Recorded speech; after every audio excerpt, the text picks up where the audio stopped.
Hello everybody and welcome to Fails of the Week, Hinamatsuri episode 3. This week, first up, we got the comedy in the episode. I thought you had to have comedy to fail at comedy. Whoops. My bad. Yes, that was a pretty rudimentary error on their part. Basic comedy 101 is include comedy in your comedy. Yeah, that'll be helpful. So again, they really took our advice, Studio Fielded, and slowed down. Yeah. They really took our advice from episode 1. Yeah, hi, I'm Eric, by the way. We're the Slapdash Saboteurs. Oh yeah, I'm Brandon. Yeah, and I'm Scott. Yeah, and this week we're talking about Hinamatsuri episode 3. I missed the last episode, but I'm back again. I am also Brandon, and I also missed the last episode. And you can't prove otherwise. Thanks, I thought it was pretty good. That's why I jumped on top of it. You see, we include comedy in our slightly comedic podcast because it's very important to have comedy in your comedy. Slightly comedic is a bit of a over-exaggeration. But it's still not an over-exaggeration. Hyperbole can be a element in comedy. Yeah. Wow, an element of comedy? How might that show up in Hinamatsuri? Alright, so enough of being around the bush. This episode has 3 parts. It starts with Anzu, then it has a part with, the second part was the bartending, right? Yeah. And the third part is the cleaning up the house and being sick and stuff. So these are 3... Well, the second part's supposed to be a comedic part, and is pretty comedic generally as a theory, but not really. And the first part's almost entirely serious, and the third part's kind of nothing. Yeah, it's pretty much nothing. I'm gonna start off by saying that they're still kind of jumping around chapter-wise. The third part was a setup for Hina getting kicked out, which I assume is going to be the entirety of the next episode. And they just put 3 pieces of different chapters that happen at different, very different places together into an episode. And I still just want the fishing part. You just beat the fishing part. I don't know what their plan is here as far as how they're stapling this together. As a non-manga reader, what did you think about this episode? I mean, it was alright. I watched it right after episode 2. But, You read this manga. It was kind of... The second episode was much better in comparison to the third. Yeah, that's fair. Yeah. Because when you... The second had a lot of, I would think, amusing parts, and then the bartender part was kind of an extension of the second episode, and I think it should have probably came before they did Anzu's part, but... Yeah, I get that. I mean, the Anzu part is also an extension of the first It is, but it was bad. Yeah.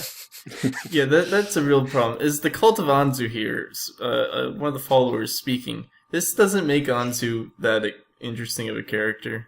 This made me like her a lot less than the manga did, because it goes on for a really long time, and it feels like she's just being a jerk the whole time. And I know that was kind of the point in the manga, was she wasn't willing to interact with people, but in the manga, you just felt it a lot nicer for her. I actually went back and read that chapter of the manga because I remember liking it a lot more than I liked it in the episode. And half of it is the context that they just put in the words in the manga. The anime basically follows panel for panel what happens in the manga. It just phrases things in ways that aren't as interesting or don't show as much character. Plus, I could read the chapter in 5 and minutes be done with max if I'm taking and enjoying the art. Whereas here it was I don't know, probably 8 or more. Yeah. Either way, my biggest takeaway from the manga when I read it was a new appreciation for homeless life, and I really enjoyed the homeless life bits. So, I wasn't as upset as I should have been for that part being dull because of my fond nostalgia and memories of the manga.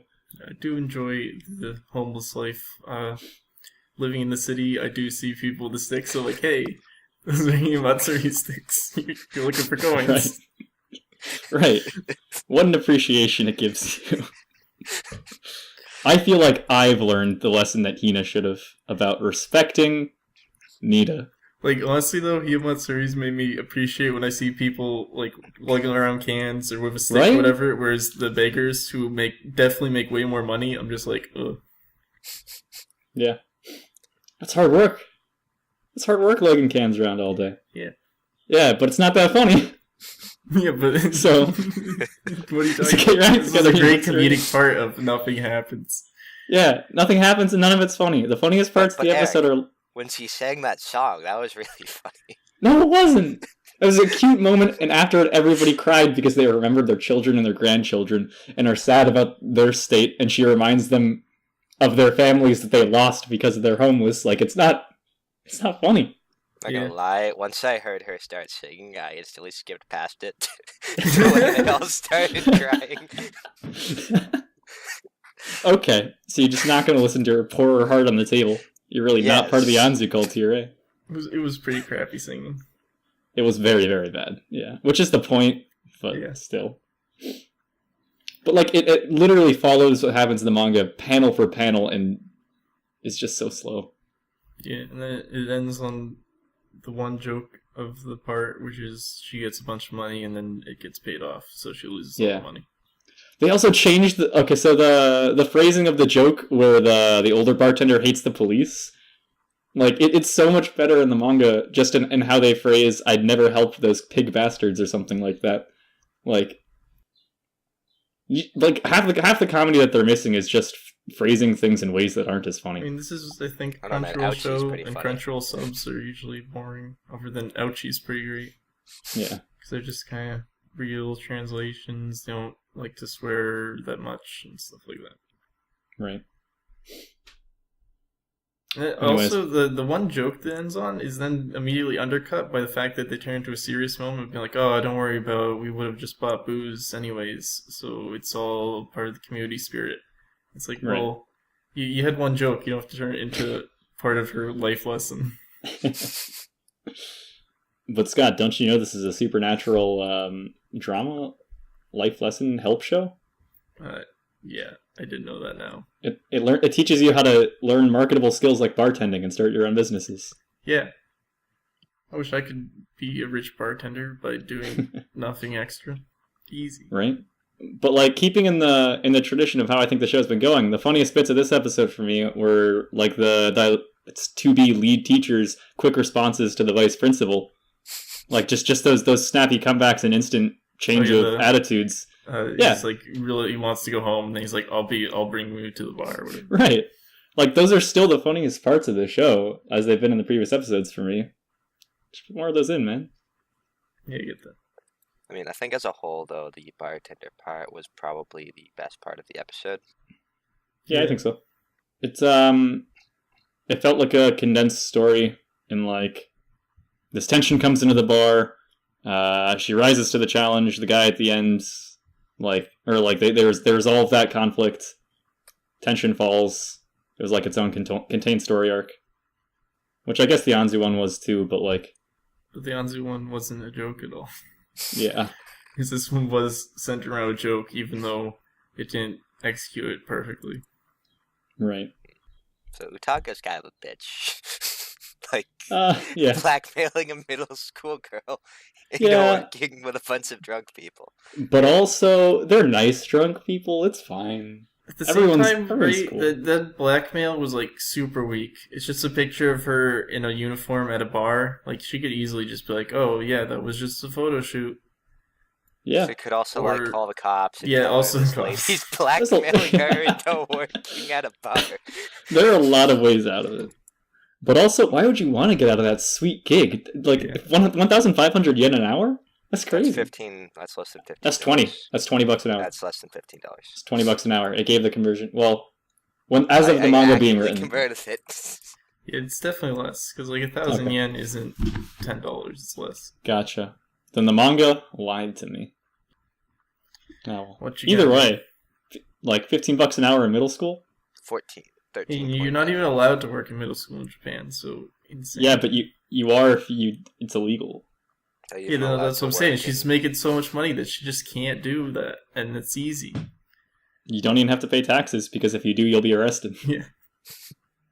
I mean, are you even allowed to work in middle school in America? If you're You need, 13. like a special, No, you can work like at a special 13. permit though, don't you? Yeah, but you can get that permit. Whereas Japan has compulsory education through middle school. So you just can't do stuff. Unless it's like family work, I think. Alright. So Some of the background that was music the and- second part of the episode. She made it 2 drinks. It was kind of funny. It wasn't Yeah. that funny. You know, I guess we could probably sum up the whole episode in like 10 seconds. Yeah, it was kind of funny, not that funny. Yeah, Anzu's homeless. She's still homeless. The bartender made a couple drinks. Hina wrecks Nita's apartment. Oh, we did it. Doesn't Hina wreck his apartment like every episode? So Yeah. Again, I feel like the Hina parts always let me down because she's just not written, or she's not spoken in a way that I related to her in manga. Because she's not a deadpan comedic, or she's not a seriously aloof character. She's just kind of a cute girl that talks quietly. Yeah, they kind of butchered everything that she stood for. giving that old studio feel touch. Good old studio feel. Really in feeling her up. Sister Incest. They're really inserting a little sitcom. Get your act together, feel. Like, the one part I liked about that part of the show, or that segment, was when she starts running with a vacuum cleaner, and then it unplugs and she just throws it to the side. That was a good, funny little bit. You see, I feel like all this stuff makes sense for her to do because it's straight from the manga. That, and like she gets bored and she's like, "I'm thirsty." And she just walks off from the thing she just threw off her balcony. And that's all her character. But the way it's played, the way it's acted, it seems like she's trying to be a different character at the same time. Right. That scene where she threw it off kind of bothered me because does she have psychic powers? Can't she just like catch it and bring it back? Yeah. But Nita said not to use those, Brandon. But she used them immediately Catch after. the vases. And to wash And dishes. to like do the dishes. Yeah, well, yeah. That's compelling. I guess it's just too much effort. You know? It wouldn't be a funny moment of, oops, I lost your sheets, teehee. You gonna scold me, Oni-chan? You wouldn't get that moment. Yeah, and then, Wow, then wait, the episode just kind of it's a ends, hentai. and we'll enjoy some next episode, apparently. Brandon, it's studio feel. They're doing the heavy lifting for me. If I Yeah. learned anything from listening to Me Girls, I'm Your Father, it's that Studio Feel is really good at making a family dynamic that is not incestual. Yeah. Yes. And please, he did not learn anything from listening to me, girls. I'm your father. No need to call the cops or the FBI. We assure you he learned enough. Yeah, but it was a super weak episode. I don't know. It hasn't been as funny as the first episode, which hasn't been as funny as the manga, and I'm just disappointed now. That's just the story of this show so far. A show based on a fast-paced comedy is not fast-paced or a comedy, so what are you gonna do? I guess make a weekly podcast and complain. Womp womp. That's what I'm gonna do. I guess it's time to switch over to Gun Gale Online Weekly. Or I'm ready. alternative or whatever. I don't really care. Yeah, sure. Let's switch over. I haven't watched any episodes of that, but it's probably funnier. Yeah, Just but go through also every it's Studio not. Feel anime. Studio Feel Weekly. The Studio Feel special. I don't think that would go over very well. Probably go great. We got season 2 of Snafu. fucking Snafu. Kiss I hate Exis. season 2 of Snafu, but I hate Kisses. I'm starting to realize that I just hate Studio Feel. Hey, well, at least we get Tsukigakiri, which other than being butt ugly is a good show. It's all butt ugly, Scott. Like, the chase scene where they were chasing Anzu was butt ugly. Yeah. It's so bad. Wait, another thing that they've done that is clearly brought over from the manga, because it was something friggin' CGI Berserk did, is they have these weird lines on people's faces all the time to show, like, shadow from the manga, but in the anime it's just weird lines on their faces. Yeah. Like, the lines don't mean anything in the anime. There's color in the anime. You don't... It's not the same shading. Yeah, so visually I'm disappointed. Content-wise I'm disappointed. I'm just gonna go kill myself. Yeah, it seems like a good idea for all of us. So next week Eric will be absent. Yep. I'll come back. You can't stop me from doing this. This podcast is my way out of a corporate lifestyle. Well, judging by the first episodes, like By the the- dislike ratio, that they're staying corporate. Judging by the first 9/11 episode's was inside 2.8k views. Judging by Yes, the Eddie, fact that publicity someone is good stole our publicity. podcast name to friggin' Right? make a playlist. Clearly we're popular. Our views are being sniped. How sad is it to like take a very unpopular podcast and use it to try to market your playlist? Keyword unpopular. Like, they're not getting anything out of this. Yeah. I don't know. I mean, maybe they just live off my rage. Like, all I really want is for when people look up Slapdash Saboteurs on YouTube to be the first result. Like, is that so much to ask? Yeah, But you're at and we result were 7, at one that's pretty point, good. because we're like, what else is named that? But now friggin' that one playlist, the guy who has no subscribers. It's like 5 different people. Fuck you, Edward my Todd, God. Liliana Pinzon, Mary Lenny, DR Coramel Cream Puff China, and Leedy89. What? No, we're 4th for me now. Wow, Yeah. I still... Edward Todd, Liliana Pinzon, Marie Len, and then Slapdash Saboteurs. Wow. Well, we're making our way up this in is the the world. episode. God. This is the episode I wasn't in. You know, from like years ago. This seems to be a thing where the episodes I'm not in are more popular. What are you talking about? Did you not see the first episode of Hinamatsuri Weekly? Yeah, that kind of had more views than the rest of our videos combined, so... But the dislikes. Right, who cares? Who cares? Those are just haters. I want Those to are be just main... accepted, Eric. Those are fucking normies that can't understand that Hinamatsuri isn't as good as they want it to be. Yeah, well, I mean, even the first episode, we weren't even that negative. I think that's just people that clicked the video and then instantly clicked dislike and then closed it for some reason. To be fair, it was also just bad. Oh yeah, well, just stop watching then. Yeah. Don't be a dick. But you need to tell people it's bad, Eric. Otherwise, there's no point. That's And offer compelling. That's... constructive criticism. Guys, you Kill gotta yourself, be faggot. like Econ. That's a meme. Don't worry Excuse about me? it. It's a bad meme. Is it a McGill meme? Because I don't get that at all. No, it's a Is that a... anime YouTuber meme. Econ is all the rage in Canada. Yeah. Alright.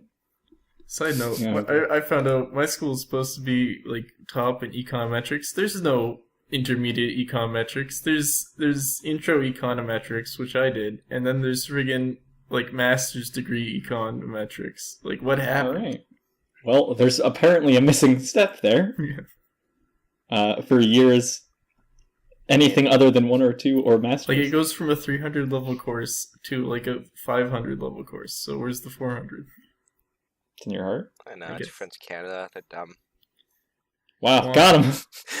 One of those classic Brandon hates foreigners bits that everyone's so far. You've met French Canadians. Say one good thing about them. I come dare from you. them. Huh? I'm French Canadian. They have delicious, homey food. It's hearty. Not French food, That's all you you know like. it. What does that even mean, Brandon? It's French They rip off Canadian French food. people. They come. They're from France. They want. Okay, so French Canada is like if somewhere in like friggin' Africa, you had a bunch of Americans that wore cowboy hats and talked in very exaggerated Southern drawl, and then said that they're American. That is what French Canada is to France. What? So you're saying that French Canada is like the deep south of Canada? No, they wannabe try-hard French people. What? I don't think they want to be French people. I think they're pretty proud about being French Canadian. Yeah. Oh my god. You guys just don't understand French Canadians. It's another one of those classic Brandon hates foreigners bits. Womp womp. Join us next week for more hating on Hinamatsuri and people from France, French French Canada. Canadian. Yeah, well, they'll proceed to have less jokes than us, surprisingly. Wait a second. I know who those 11 dislikes are now. French Canadians. They will be this time. Next week I'll hate on the Canadian natives. Okay. Perfect. Yeah, I'm Eric, I'm Brandon. I'm Scott. and this has been the Slapdash Saboteurs. Eat some pie, keep your vitamins.